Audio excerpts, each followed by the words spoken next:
స్థిరమైన ఏ స్థితికైనా నా జీవితములో యేసు చాలును.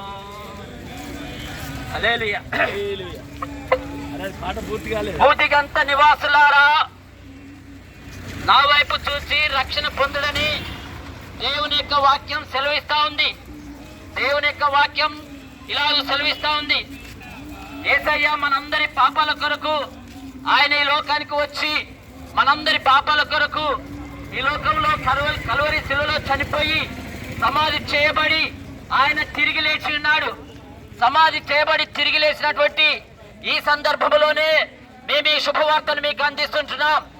ఆయన లోకాన్ని జయించాడు, పాపాన్ని జయించాడు, సాతాన్ని జయించాడు, యంత్ర మంత్ర దురాత్మ సైతాన్ శక్తులన్నిటినీ జయించి ఆయన జయవీరుడుగా మరణాన్ని గెలిచి సమాధిని గెలిచి ఆయనే దేవుడని నిరూపించుకున్నాడు. ఆయన చనిపోయి సమాధి చేయబడి తిరిగి లేచి ఈ రీతిగా సెలవిస్తుంటున్నాడు, నేనే మార్గమును సత్యమును జీవమును, నా ద్వారా తప్ప ఎవరును తండ్రి యొద్దకు రాడని ప్రభు సెలవిస్తుంటున్నాడు.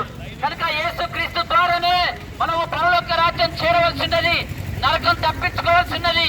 ఆ మోక్ష రాజ్యం చేరాలంటే యేసయ్యను నమ్ముకొని యేసు ప్రభువును విశ్వాసం ఉంచితే మనకు పాప క్షమాపణ కలుగుతుంది. కనుక ఈ లోకంలో మానవులు మరి దేవుని తెలుసుకోలేక ఎంతో మంది ఇష్టానుసారమైనటువంటి జీవితాలు జీవిస్తూ నరకానికి పాత్రలవుతున్నారు. మానవుని యొక్క జీవితంలో పాపం ఉంది కనుక మానవుని యొక్క జీవితంలో శాంతి లేదు, సమాధానం లేదు, సంతోషం లేదు, ఆనందము లేదు, ఆరోగ్యం లేదు. అనేక రకాల రోగాలతోనూ దయ్యాల చేత పీడించబడుతూ మనుషులు కృంగిపోతూ నలిగిపోతూ ఉన్నారు.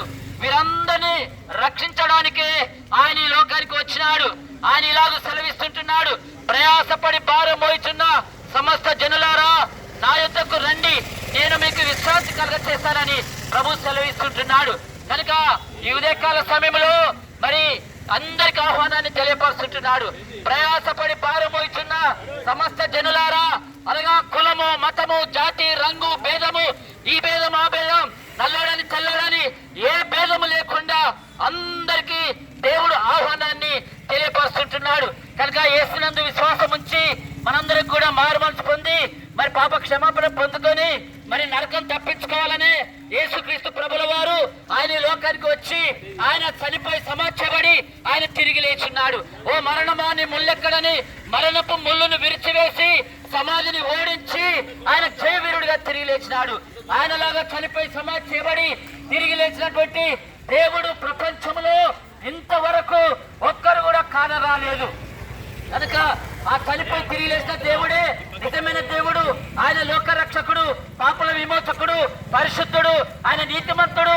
కనుక ఆయన రక్తంలో మన పాపాలు క్షమించబడతవి. ఆ యేసునందు మనం విశ్వాసం ఉంచినట్లయితే ఆయన నమ్మదగిన వాడు, నీతిమంతుడు గనుక సమస్త దుర్నీతి నుండి మనలను పవిత్రులుగా చేయనున్నాడు.